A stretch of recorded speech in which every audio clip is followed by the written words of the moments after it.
एक छोटी सी बात, किसी का लेट आना, ट्रैफिक में फंसी गाड़ी, दूध का उबल जाना और आपका पूरा दिन बर्बाद हो जाता है। आपका खून खौल उठता है, आप चिल्लाते हैं, आपका मूड खराब हो जाता है। हम अपनी जिंदगी की छोटी छोटी लड़ाइयों में इतनी एनर्जी लगा देते हैं कि जब असली बड़ी लड़ाई सामने आती है तो हमारे पास लड़ने की ताकत ही नहीं बचती। क्या हो अगर ये छोटी छोटी चीजें आपको परेशान करने के लिए बनी ही नहीं है? क्या हो अगर खुशी बड़ी बड़ी चीजें पाने में नहीं बल्कि छोटी छोटी चीजों को जाने देने में छिपी है? एक ऐसा राज जो हमें कभी सिखाया ही नहीं गया। रिचर्ड कार्लसन कहते हैं कि हम सब एक बहुत बड़ी गलती कर रहे हैं। हम हर मच्छर को मारने के लिए तोप का इस्तेमाल कर रहे हैं। ये किताब उस तोप को नीचे रखकर शांति से जीना सिखाने का मैनुअल है। ये बताएगी कि लाइफ को आसान कैसे बनाया जाता है। वेलकम टू किताबी मंजिल, आपके अपने हिंदी ऑडियो बुक चैनल में। चलिए चैप्टर 1 पर चलते हैं। चैप्टर 1, छोटी छोटी बातों की टेंशन मत लो। ये इस किताब का दिल है। Don't sweat the small stuff and it's all small stuff. छोटी छोटी बातों पर पसीना मत बहाओ।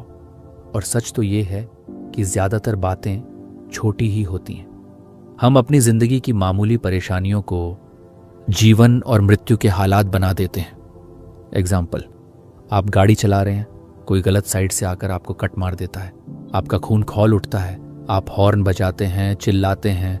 अगले 5 मिनट तक आप उसी के बारे में सोचते रहते हैं। वो इंसान तो अपनी मंजिल पर पहुंच गया, पर आप अपने दिमाग में अभी भी उसी से लड़ रहे हैं। उस 2 सेकंड की घटना ने आपका अगला आधा घंटा बर्बाद कर दिया। रिचर्ड कार्लसन कहते हैं कि जब भी ऐसा हो तो खुद से सिर्फ एक सवाल पूछिए, आज से 1 साल बाद क्या ये बात मुझे याद भी रहेगी? 99% मामलों में जवाब होगा नहीं। तो अगर कोई चीज 1 साल बाद मायने ही नहीं रखने वाली, तो क्या उसे अपनी आज की शांति बर्बाद करने का हक है? बिल्कुल नहीं। एक गहरी सांस लीजिए और उसे जाने दीजिए। आपकी शांति किसी की गलत ड्राइविंग से कहीं ज्यादा कीमती है। चैप्टर 2, सही होने की जिद छोड़ दो। हम अपनी कितनी एनर्जी सिर्फ ये साबित करने में बर्बाद कर देते हैं कि मैं सही था। ये हमारी ईगो की भूख है। हमें लगता है कि सही साबित होकर हम जीत जाएंगे, पर अक्सर इस जीत में हम रिश्ते हार जाते हैं। रिचर्ड कार्लसन एक क्रांतिकारी आइडिया देते हैं, choose being kind over being right. सही होने की बजाय दयालु होना चुनो। एग्जाम्पल, पति पत्नी इस बात पर बहस कर रहे हैं कि एसी का तापमान 22 पर होना चाहिए या 24 पर। एक छोटी सी बात एक बड़ी लड़ाई बन जाती है। दोनों अपनी अपनी बात पर अड़े हैं, साइंटिफिक रीजंस दे रहे हैं। आखिर में एक जीत जाता है, पर क्या सच में? उसे एक छोटी सी जीत के लिए दोनों ने अपने घर की शांति और प्यार को दांव पर लगा दिया। अगली बार जब आप किसी छोटी सी बहस में पड़े तो खुद से पूछिए, क्या मैं सही साबित होना चाहता हूं या मैं खुश रहना चाहता हूं? आपको एहसास होगा कि अपनी शांति को बनाए रखने के लिए कभी कभी सामने वाले को जीतने देना आपकी अपनी सबसे बड़ी जीत होती है। चैप्टर 3, इम्परफेक्शन को गले लगाओ। हम एक ऐसी दुनिया में रहते हैं जो हमसे परफेक्ट होने की उम्मीद करती है। Perfect body, perfect career, perfect life, और इस परफेक्शन के पीछे भागते भागते हम जीना ही भूल जाते हैं। हम हमेशा अपनी कमियों पर ही फोकस करते रहते हैं। कार्लसन कहते हैं, लाइफ इजंट एन इमरजेंसी। जिंदगी कोई आपातकाल नहीं है। सब कुछ ठीक ठाक है। थोड़ी सी गंदगी, थोड़ी सी इम्परफेक्शन जीवन का प्राकृतिक हिस्सा है। उसे एक्सेप्ट करना सीखिए। एग्जाम्पल, आपने घर की सफाई की और 10 मिनट बाद ही आपके बच्चे ने फर्श पर जूस गिरा दिया। अब आपके पास 2 रास्ते हैं, या तो आप चिल्लाएं, स्ट्रेस लें और घर का माहौल खराब कर दें, या आप मुस्कुराएं और सोचें ये तो जिंदगी है और फिर शांति से उसे साफ कर दें। परफेक्शनिज्म एंग्जाइटी और स्ट्रेस का दूसरा नाम है। जब आप एक्सेप्ट कर लेते हैं कि आप और आपकी जिंदगी कभी भी परफेक्ट नहीं होंगे, तो आपके कंधों से एक बहुत बड़ा बोझ उतर जाता है। आप खुद को और दूसरों को माफ करना सीख जाते हैं, और इसी माफी में असली शांति छिपी है। चैप्टर 4, आज में जीना सीखो। हमारा दिमाग एक टाइम मशीन की तरह है। ये या तो अतीत के पछतावों में घूमता रहता है या भविष्य की चिंताओं में। ये अभी द प्रेजेंट मोमेंट में बहुत कम रहता है और खुशी सिर्फ और सिर्फ अभी में ही मिलती है। जब आप अपना खाना खा रहे हो तो सिर्फ खाना खाइए, अपने फ़ोन या टीवी में मत खो जाइए। खाने के स्वाद, उसकी खुशबू को महसूस कीजिए। जब आप अपने बच्चे के साथ खेल रहे हो तो सिर्फ उसके साथ खेलिए, अपने ऑफिस के ईमेल के बारे में मत सोचिए। एग्जाम्पल, एक आदमी अपने परिवार के साथ वेकेशन पर था, पर वो फिजिकली तो बीच पर था, पर मेंटली वो अगले हफ्ते की प्रेजेंटेशन की चिंता में था। वो उस खूबसूरत पल को जी ही नहीं रहा था। वो भविष्य की एक ऐसी प्रॉब्लम के लिए स्ट्रेस ले रहा था जो अभी आई भी नहीं थी। रिचर्ड कार्लसन कहते हैं कि जिंदगी सिर्फ अभी में ही घटित होती है। अतीत एक याद है, भविष्य एक कल्पना। असली चीज सिर्फ ये पल है। अगर आप इस पल को जीना सीख गए तो आपने जिंदगी को जीना सीख लिया, क्योंकि जिंदगी ऐसे ही लाखों पलों का कलेक्शन ही तो है। चैप्टर 5, दूसरों की बात पूरी मत करो। ये एक ऐसी आदत है जो हम में से बहुत से लोगों में होती है। जब कोई बात कर रहा होता है तो हम इम्पेशेंट हो जाते हैं और उनकी बात खत्म होने से पहले ही हम उनका सेंटेंस पूरा कर देते हैं। हमें लगता है कि हम हेल्पफुल हो रहे हैं, पर असल में हम बहुत कुछ गलत कर रहे हैं। जब आप किसी की बात पूरी करते हैं तो आप अनकॉन्शियसली ये मैसेज दे रहे होते हैं, तुम बहुत धीरे बोल रहे हो, मेरे पास समय नहीं है, मुझे तुमसे बेहतर पता है कि तुम क्या कहना चाहते हो। ये सामने वाले को डिसरिस्पेक्ट महसूस कराता है और कम्युनिकेशन को तोड़ देता है। एग्जाम्पल, एक बेटा अपनी माँ को अपनी दिन भर की कहानी सुना रहा है। वो कहता है, आज मैं ऑफिस से निकला, और माँ तुरंत कहती है, हाँ, और तुम जाम में फंस गए होंगे। बेटे को बुरा लगता है। शायद वो जाम के बारे में नहीं, किसी और दिलचस्प चीज के बारे में बताने वाला था, पर अब उसका मूड खराब हो गया। एक बेहतर लिसनर बनने की प्रैक्टिस कीजिए। जब कोई बात कर रहा हो तो सिर्फ सुनिए, उन्हें अपना पूरा समय और अटेंशन दीजिए। उन्हें अपनी कहानी अपनी रफ्तार से बताने दीजिए। आप पाएंगे कि जब आप कम बोलते हैं तो आप ज्यादा सीखते हैं और आपके रिश्ते ज्यादा गहरे होते हैं। चैप्टर 6, अपनी लड़ाइयां खुद चुनो। हमारी एनर्जी एक लिमिटेड रिसोर्स है, जैसे आपके फोन की बैटरी, और हम अपनी इस कीमती बैटरी को अक्सर ऐसी लड़ाइयों पर खर्च कर देते हैं जो बिल्कुल भी मायने नहीं रखती। आपको हर बहस जीतने की जरूरत नहीं है। आपको हर गलत इंसान को सही करने की जरूरत नहीं है। आपको यह सीखना होगा कि किस चीज पर एनर्जी लगानी है और किस चीज को जाने देना है। Choose your battles wisely. Example, social media पर किसी अजनबी ने आपके पॉलिटिकल व्यू पर एक बुरा कमेंट कर दिया। अब आप 1 घंटे तक उससे बहस कर सकते हैं, उसे गलत साबित करने की कोशिश कर सकते हैं, या आप उस कमेंट को इग्नोर करके वो 1 घंटा अपने परिवार के साथ बिता सकते हैं या कोई किताब पढ़ सकते हैं। आपकी एनर्जी कहाँ ज़्यादा अच्छे से इस्तेमाल हुई? रिचर्ड कार्लसन कहते हैं कि ज़्यादातर चीज़ें जिन पर हम लड़ते हैं वो लड़ने लायक होती ही नहीं है। हम पहाड़ से लड़ने की बजाय रास्ते के छोटे छोटे कंकड़ों से लड़ने में अपनी सारी ताकत गंवा देते हैं। अपनी एनर्जी को बचाइए उन लड़ाइयों के लिए जो सच में आपकी जिंदगी में फर्क डालती है।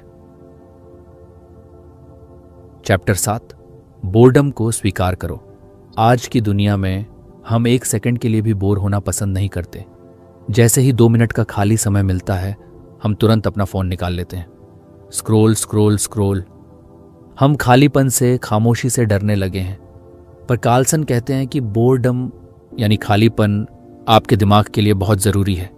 ये वो समय है जब आपका दिमाग चार्ज होता है, प्रोसेस करता है और क्रिएटिविटी को जन्म देता है। एग्जाम्पल, एक राइटर जो एक नए आइडिया की तलाश में था, वो घंटों तक कंप्यूटर के सामने बैठा रहा पर कुछ नहीं सूझा। फ्रस्ट्रेट होकर वो सब कुछ छोड़कर सिर्फ पार्क में एक बेंच पर जाकर बैठ गया और खाली आसमान को देखने लगा। उसी बोरियत के पल में उसके दिमाग में उसकी अगली किताब का ब्रिलियंट आइडिया आया। जब आप अपने दिमाग को लगातार इंफॉर्मेशन और एंटरटेनमेंट से भरते रहते हैं तो आप उसे सोचने का मौका ही नहीं देते। दिन में कुछ मिनटों के लिए कुछ न करने की प्रैक्टिस कीजिए, बिना फोन के, बिना टीवी के। सिर्फ बैठिए और अपनी सांसों को देखिए या खिड़की से बाहर देखिए। आप पाएंगे कि आपके बेस्ट आइडियाज अक्सर इसी खामोशी से जन्म लेते हैं। चैप्टर 8, दूसरों को हीरो बनने का मौका दो। हम सब अपनी जिंदगी की कहानी के हीरो हैं और हमें अक्सर लगता है कि हमें हर काम खुद ही करना चाहिए, हमें सब कुछ कंट्रोल करना चाहिए। ये ईगो की आवाज है और ये आपको थका देती है। कार्लसन एक बहुत ही सुंदर सलाह देते हैं, let others be right most of the time. ज्यादातर समय दूसरों को सही होने का श्रेय लेने दो। जब आप हमेशा खुद को सही साबित करने की जिद छोड़ देते हैं तो आप दूसरों को हीरो बनने का मौका देते हैं और लोग उन लोगों को पसंद करते हैं जो उन्हें अच्छा महसूस कराते हैं। एग्जाम्पल, आपकी टीम ने एक प्रोजेक्ट सफलतापूर्वक पूरा किया। प्रेजेंटेशन के समय आप सारा क्रेडिट खुद ले सकते हैं या आप कह सकते हैं ये सब मेरी टीम की मेहनत की वजह से हुआ है, खासकर प्रिया ने बहुत अच्छा काम किया।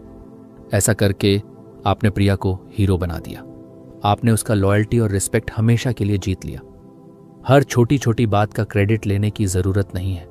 जब आप क्रेडिट देना सीख जाते हैं तो आप एक एम्प्लॉई से एक लीडर बन जाते हैं। आप एक ऐसा माहौल बनाते हैं जहां हर कोई मोटिवेटेड और अप्रिशिएट महसूस करता है और यह आखिर में आप ही की सबसे बड़ी जीत होती है। चैप्टर 9, सिर्फ एक चीज पर ध्यान दो। मल्टीटास्किंग आज की दुनिया का सबसे बड़ा मिथ है। हमें लगता है कि हम एक ही समय में ईमेल का जवाब भी दे सकते हैं, फोन पर बात भी कर सकते हैं और खाना भी खा सकते हैं। सच तो यह है कि हमारा दिमाग एक बार में सिर्फ एक ही चीज पे फोकस कर सकता है। जब हम मल्टीटास्क करते हैं तो हमारा दिमाग असल में बहुत तेजी से एक टास्क से दूसरे टास्क पर स्विच कर रहा होता है और हर स्विच में एनर्जी और फोकस का नुकसान होता है। नतीजा, आप कोई भी काम ठीक से नहीं कर पाते और ज्यादा थक जाते हैं। एग्जाम्पल, एक माँ जो घर से काम कर रही है, वो लैपटॉप पर काम भी कर रही है और साथ में बच्चे को भी देख रही है। नतीजा, उसके काम में गलतियां हो रही हैं और बच्चा भी फ्रस्ट्रेटेड है क्योंकि उसे माँ का पूरा अटेंशन नहीं मिल रहा। अगर वो 1 घंटा फुली फोकस्ड होकर काम करे और फिर 30 मिनट फुली फोकस्ड होकर बच्चे के साथ खेले तो दोनों ज्यादा खुश रहेंगे। Do one thing at a time. एक बार में एक ही काम करो। ये प्रोडक्टिविटी और पीस ऑफ माइंड दोनों के लिए एक मंत्र है। जब आप जो भी कर रहे हैं उसे अपना 100% दीजिए।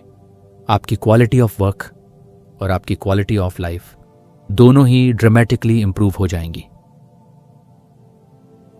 चैप्टर 10, आज से 100 साल बाद। ये एक बहुत ही पावरफुल मेंटल एक्सरसाइज है जो आपको किसी भी प्रॉब्लम से तुरंत पर्सपेक्टिव देती है।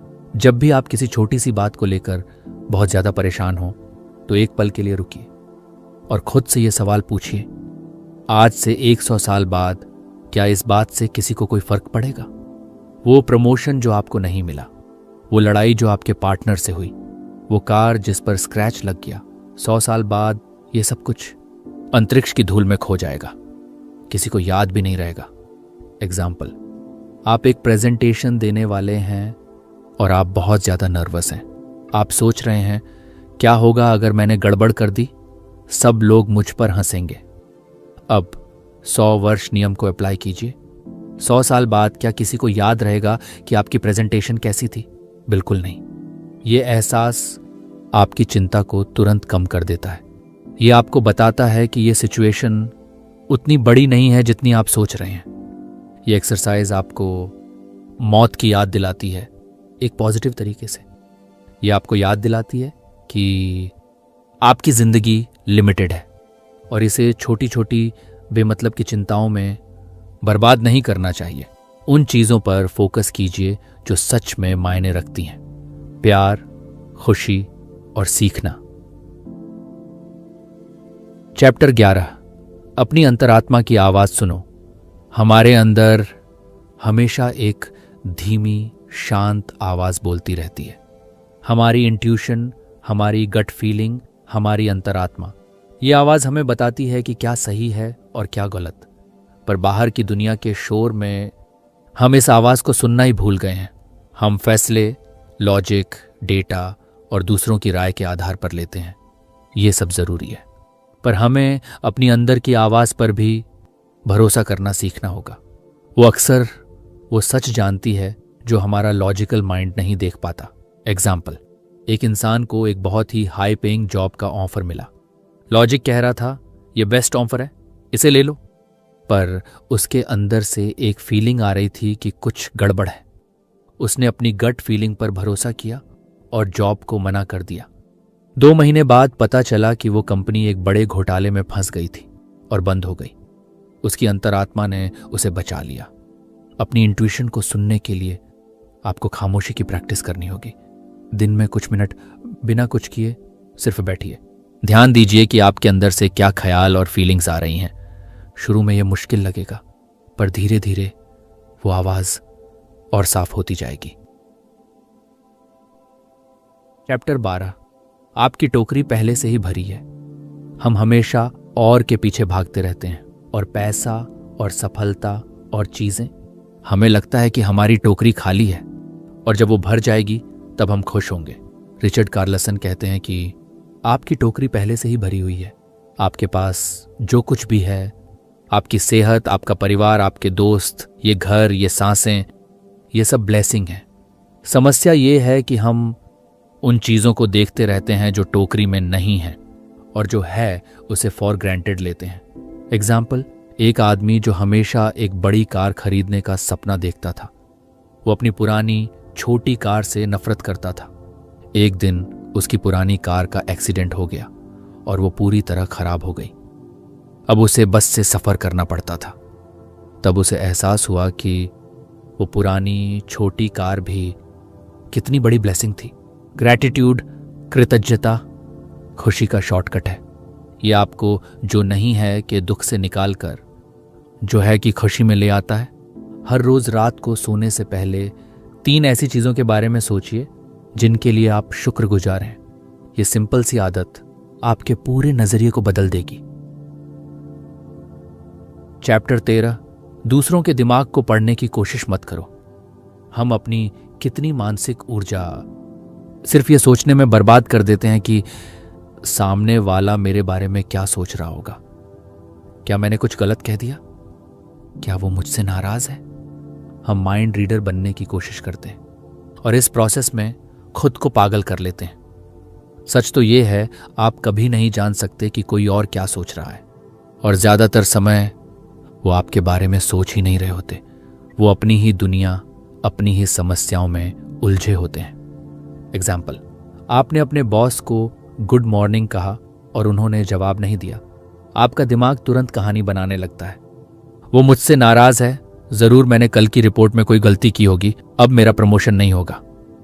आप स्ट्रेस में आ जाते हैं, जबकि हकीकत शायद ये थी कि बॉस ने अपने ईयरफोन लगा रखे थे और उन्होंने आपको सुना ही नहीं। लोगों के एक्शंस को पर्सनली लेना बंद कर दीजिए। ये मानकर चलिए कि ज्यादातर चीजें आपके बारे में हैं ही नहीं। ये असंपशन आपको बहुत सारी बेवजह की चिंता और दुख से बचाएगा। अगर आपको सच में जानना है तो पूछ लीजिए, पर दिमाग में कहानियां मत बनाइए। चैप्टर 14। एक इनऑफेंसिव बोरिंग पर्सन बनिए। यह सलाह सुनने में बेहद अजीब लग सकती है। हम सब इंटरेस्टिंग और एक्साइटिंग बनना चाहते हैं, पर कार्लसन कहते हैं कि कभी कभी शांति पाने का सबसे अच्छा तरीका है एक ऐसा इंसान बनना जो किसी को ऑफेंड नहीं करता और जो थोड़ा बोरिंग है। इसका मतलब है हमेशा हर चीज पर एक स्ट्रांग ओपिनियन रखने की जरूरत नहीं है। कभी कभी चुप रहना और सिर्फ सुनना सबसे समझदारी का काम होता है। आपको हर बहस का हिस्सा बनने की जरूरत नहीं है। एग्जाम्पल, एक फैमिली डिनर पर पॉलिटिक्स को लेकर एक गर्मा गर्म बहस छिड़ जाती है। आप भी उस बहस में कूद सकते हैं, अपनी राय रख सकते हैं और लड़ाई कर सकते हैं, या आप एक इनऑफेंसिव बोरिंग पर्सन बन सकते हैं। आप मुस्कुरा सकते हैं और टॉपिक बदल सकते हैं। अरे, खाना तो बहुत स्वादिष्ट बना है। आपने लड़ाई को अवॉइड कर लिया और अपनी शांति को बचा लिया। इसका मतलब ये नहीं है कि आप अपने वैल्यूज को छोड़ दें। इसका मतलब है कि आप अपनी लड़ाइयों को चुनना सीख गए हैं। आप जानते हैं कि कहाँ बोलना जरूरी है और कहाँ खामोश रहना। कभी कभी बैकग्राउंड में ब्लेंड हो जाना ही सबसे स्मार्ट मूव होता है। चैप्टर 15, सेवा का सुख। जब हम अपनी ही समस्याओं में बहुत ज्यादा डूब जाते हैं तो हमें लगता है कि हमारी प्रॉब्लम्स दुनिया की सबसे बड़ी प्रॉब्लम्स है। इस सेल्फ ऑब्सेशन के लूप से बाहर निकलने का सबसे अच्छा तरीका है दिया सेवा, दूसरों के लिए कुछ करना। जब आप किसी और की मदद करते हैं तो दो अद्भुत चीजें होती हैं। पहला, आपको एहसास होता है कि आपकी अपनी समस्याएं उतनी बड़ी नहीं हैं जितनी आप सोच रहे थे। आपको पर्सपेक्टिव मिलता है। दूसरा, दूसरों की मदद करने से हमें एक गहरी खुशी और संतोष मिलता है। ये एक ऐसी खुशी है जो कोई भी मटीरियलिस्टिक चीज नहीं दे सकती। इसे हेल्पर्स हाई कहते हैं। एग्जाम्पल, एक लड़की जो ब्रेकअप के बाद बहुत दुखी थी, उसे अपनी जिंदगी बेमतलब लग रही थी। उसके दोस्त ने उसे एक लोकल एनजीओ में वॉलंटियर करने के लिए कहा। वो हफ्ते में एक दिन जाकर गरीब बच्चों को पढ़ाने लगी। उन बच्चों की मुस्कान देखकर और उनकी जिंदगी में एक छोटा सा पॉजिटिव चेंज लाकर वो अपना दुख भूल गई। उसे जिंदगी का एक नया मकसद मिल गया। तो अगली बार जब आप दुखी या हारा हुआ महसूस करें तो खुद पर फोकस मत कीजिए। बाहर निकलिए और किसी ऐसे इंसान को ढूंढिए जिसे आपसे ज्यादा मदद की जरूरत है। सेवा सेल्फ पिटी का सबसे अच्छा इलाज है। चैप्टर 16, हर दिन आपका आखिरी दिन हो सकता है। यह ख्याल डरावना लग सकता है, पर यह आपकी जिंदगी को बदलने की सबसे ज्यादा ताकत रखता है। अगर आपको पता हो कि आज आपका आखिरी दिन है तो आप क्या अलग तरीके से करेंगे?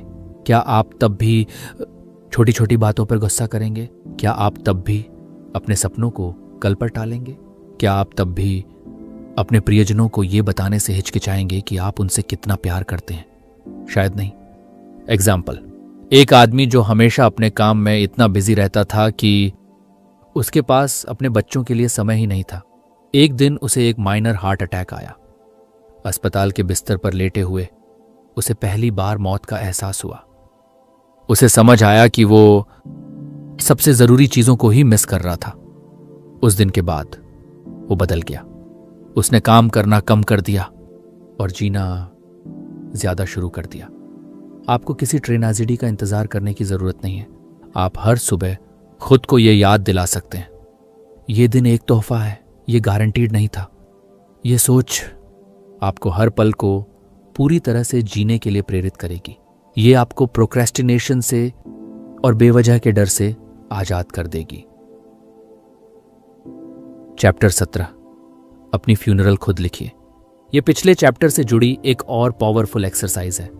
कल्पना कीजिए कि आप अपनी ही फ्यूनरल अंतिम संस्कार पर मौजूद हैं और वहां आपके सबसे करीबी लोग आपके बारे में कुछ शब्द कहने के लिए खड़े होते हैं। आप क्या चाहेंगे कि वो आपके बारे में क्या कहें? वो एक बहुत अमीर आदमी था, उसके पास एक बड़ी कार थी, या वो एक बहुत ही दयालु और लविंग इंसान था? उसने हमेशा दूसरों की मदद की, उसने अपनी जिंदगी को पूरी तरह से जिया। एग्जाम्पल, स्टीफन कोवी 7 आदतें के लेखक इस एक्सरसाइज को begin with the and in mind कहते हैं। जब आप ये तय कर लेते हैं कि आपकी जिंदगी का अंत कैसा दिखना चाहिए, तो आपको आज कैसे जीना है इसका रास्ता अपने आप साफ हो जाता है। आपका एंड गोल आपके हर रोज के फैसलों को गाइड करने लगता है। ये एक्सरसाइज आपको आपकी कोर वैल्यूज की याद दिलाती है। ये आपको बताती है कि आपकी जिंदगी में सच में क्या मायने रखता है। ये आपको शोर से निकालकर सिग्नल पर फोकस करने में मदद करती है। अपनी लेगेसी के बारे में सोचिए। आप अपने पीछे क्या छोड़कर जाना चाहते हैं? चैप्टर 18, क्या आप सिर्फ अपने दिमाग हैं? हम अपने विचारों से इतना ज्यादा आइडेंटिफाई करते हैं कि हमें लगने लगता है कि हम हैं ही अपने विचार। अगर दिमाग में कोई नेगेटिव थॉट आता है तो हमें लगता है मैं नेगेटिव हूं। यह एक बहुत बड़ा धोखा है। रिचर्ड कार्लसन कहते हैं, you are not your thoughts, you are the observer of your thoughts. आप अपने विचार नहीं हैं, आप अपने विचारों को देखने वाले हैं। आपके विचार आसमान में बादलों की तरह हैं जो आते जाते रहते हैं। आप बादल नहीं हैं, आप आसमान हैं। एग्जाम्पल, आप शांत बैठे हैं और आपके दिमाग में एक विचार आता है, तुम किसी काम के नहीं हो। पुराना तरीका, उस विचार से लड़ना या उस पर यकीन कर लेना। नया तरीका, उस विचार को सिर्फ नोटिस करना। ओ देखो, मेरे दिमाग में एक मैं किसी काम का नहीं हूं वाला विचार आया है, इंटरेस्टिंग। जैसे ही आप उसे एक दर्शक की तरह देखते हैं, उस विचार की ताकत खत्म हो जाती है। ये प्रैक्टिस आपको आपके मानसिक नाटक से डिटैच होना सिखाती है। आप समझते हैं कि विचार सिर्फ विचार हैं, सच नहीं। वो सिर्फ दिमाग में उठने वाली लहरें हैं। आप लहर नहीं हैं, आप समंदर हैं। इस एहसास में बहुत गहरी शांति है। चैप्टर 19, प्रॉब्लम्स को अपना टीचर बनाइए। जिंदगी में प्रॉब्लम्स हमेशा आएंगी, हम उन्हें रोक नहीं सकते, पर हम उन्हें देखने का अपना नजरिया बदल सकते हैं। हम प्रॉब्लम्स को एक दुश्मन की तरह देखने की बजाय एक टीचर की तरह देख सकते हैं। हर प्रॉब्लम अपने साथ एक छिपा हुआ सबक लेकर आती है, एक मौका कुछ नया सीखने का, ज्यादा मजबूत बनने का या ज्यादा पैटेंट बनने का। पर हम प्रॉब्लम में इतना उलझ जाते हैं कि हम उस सबक को देख ही नहीं पाते। एग्जाम्पल, आपकी कार खराब हो गई, ये एक प्रॉब्लम है। आप गुस्सा कर सकते हैं, स्ट्रेस ले सकते हैं, या आप इसे एक लेसन की तरह देख सकते हैं। शायद ये आपको सिखा रहा है कि आपको अपनी चीज़ों की बेहतर देखभाल करनी चाहिए, या शायद उस दिन कार खराब होने की वजह से आप किसी बड़े एक्सीडेंट से बच गए। हमें पूरी कहानी कभी नहीं पता होती। जब भी कोई प्रॉब्लम आए तो वाई मी, मेरे साथ ही क्यों, पूछने की बजाय पूछिए, what is this trying to teach me? ये मुझे क्या सिखाने की कोशिश कर रहा है? ये एक सिंपल सा स्विच आपको एक हेल्पलेस विक्टिम से एक पावरफुल स्टूडेंट में बदल देता है। चैप्टर 20, प्यार ही जवाब है। इस पूरी किताब के सारे 100 छोटे छोटे नियम आखिर में एक ही बड़ी सच्चाई की तरफ इशारा करते हैं।